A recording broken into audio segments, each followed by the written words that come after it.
Okay, I wanted to make this video talking about one of my best purchases I ever made to make YouTube videos, and that's the Sony a6400 camera.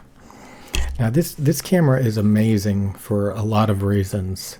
It has amazing autofocus, very good low light performance, and one of the best things is it has amazing color science. And color science is like what makes the image look good, look real, look natural.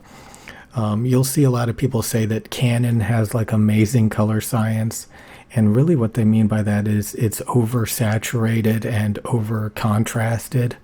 So it doesn't have a very good dynamic range, and it almost looks like a cartoon. It looks a little bit too vivid, too unnatural, and I hated it, honestly.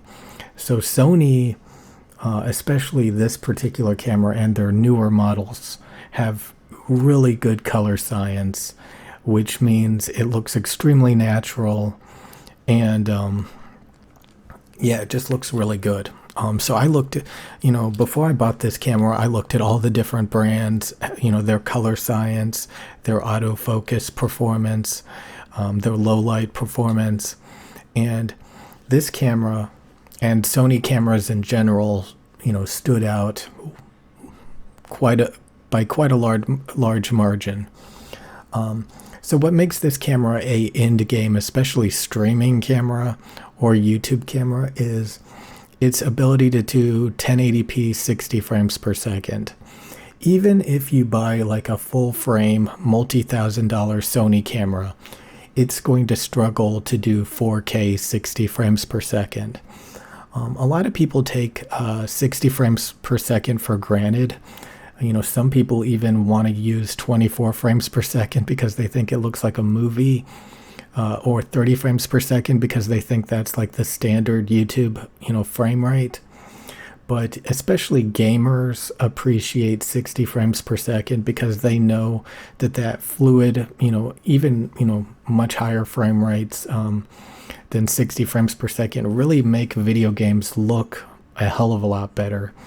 And when you use it to record any type of video, 60 frames per second looks a whole lot more lifelike.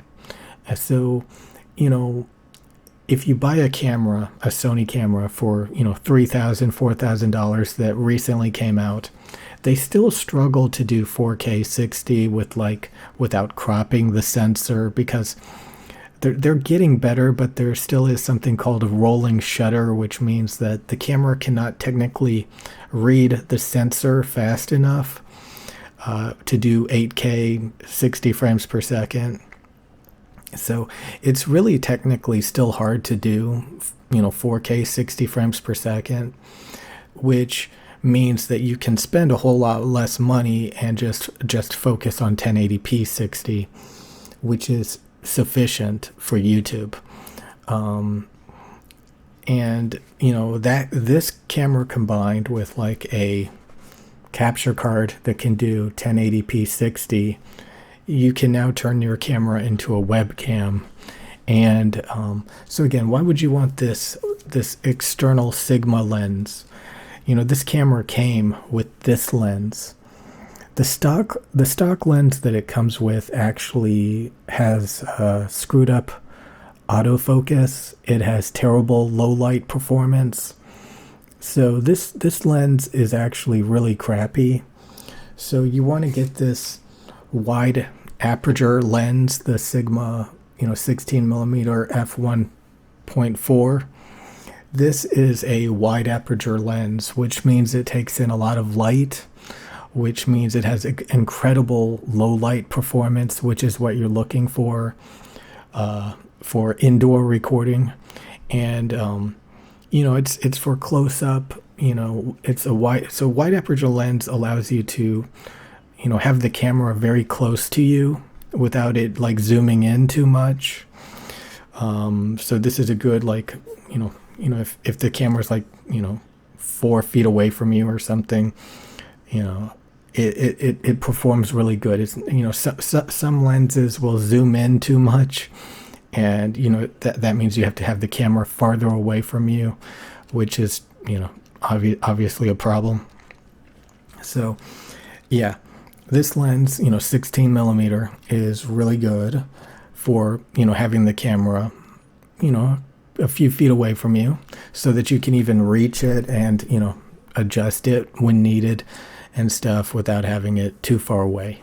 Okay, so why do you want this lens? It has, again, this lens has really bad autofocus performance. You'll actually notice like wobble around the perimeter of the screen, kind of like it wobbling if you use this. Okay, so yeah, lenses are actually important. There's a reason why people spend $1,000 on just a lens. These cheapo lenses can cause a lot of problems. So I would recommend you just buy the body of the camera. Okay. So again, why would you want this Sony camera? It's 1080p, 60 frames per second performance. It's color science. It's low light performance. Can you do better? Can you spend multiple thousands of dollars to get a better camera? Technically you can, but you're basically not going to have any benefit besides trying to get to that 4K resolution, 60 frames per second goal. And those more expensive cameras struggle to even achieve that. And again, you can't stream at 4K, so if you're a streamer, or you just you don't want massive file sizes to work with, 1080p is the standard. 60 frames per second adds that additional fluidness, and you'll see a lot of people using that for like ASMR and stuff, and streaming 60 frames per second. It's a lot more fluid. Okay, so let's go ahead and turn the camera on. Okay, and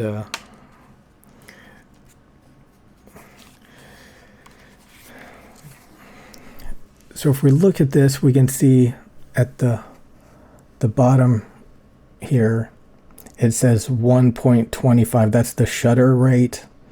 So you want the shutter to be twice that of the frame rate. So since the frame rate on my camera is 60 frames per second, we have the shutter, why is it not focusing? We have the shutter at 125. 125. Okay. And then again, we have the aperture at f1.4, which allows you to have a lot of background bokeh, as well as, it takes in a lot of light. So now we can see the ISO is blinking right here at 6,000. It turned off.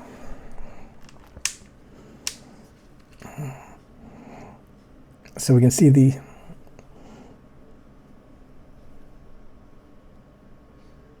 oh my God, it's not focused. It says 6,400 right there. It's blinking because I have the lens cap on. Now if I take the lens cap off, we will see the ISO is only 200 ISO. 250 ISO. That's incredibly good. The ISO is the camera compensating for low light problems, which increases grain and decreases the image quality. So the higher the ISO, the worse it is. So you want it to be in the low 100s if possible, and that's going to give you a really crisp and clear image without any grain. And the last thing to really consider is the white balance. The white balance is like the main thing that you want to get right on a camera, because if the white balance is off, if the white balance is off, then it's going to look really bad. So you always want to use like a custom white balance And don't use auto white balance, because auto white balance will, over the course of a video, fluctuate, and you'll actually see the colors of the image shifting. So, if you want it to look like, someone is looking through a window into your room, you don't want the white balance or the autofocus adjusting. So you could disable autofocus, you could disable white balance and use a custom white balance. And that's what I am doing. I'm using a custom white balance.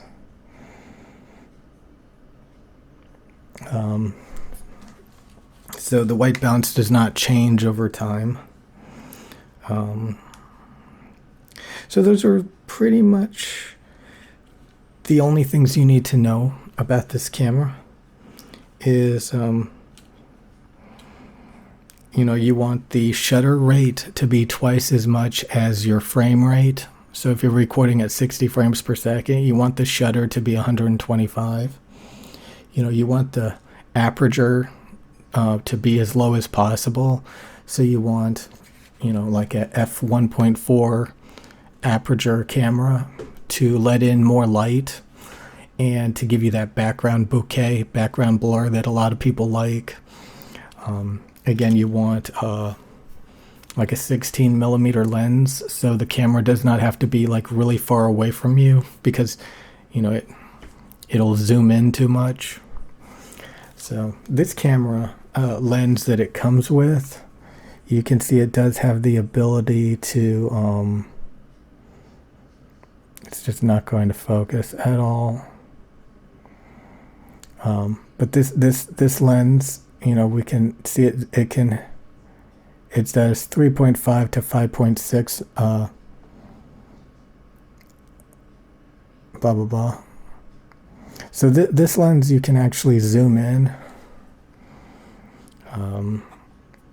3.5 to 5.6, or 16 millimeter to 15 millimeter. That's what I was looking for.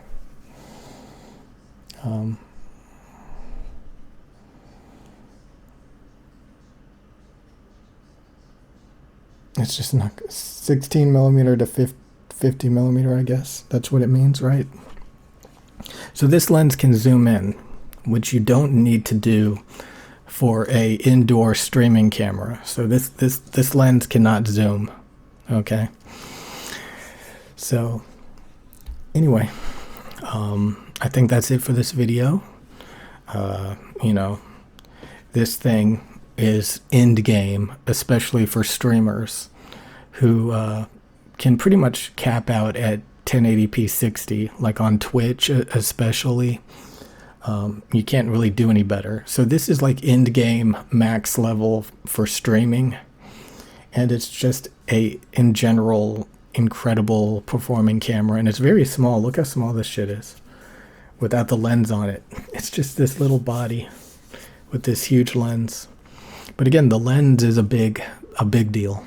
Okay, so that's the end game streaming Sony a6400 camera. You don't have to spend any more. It's not going to get any better.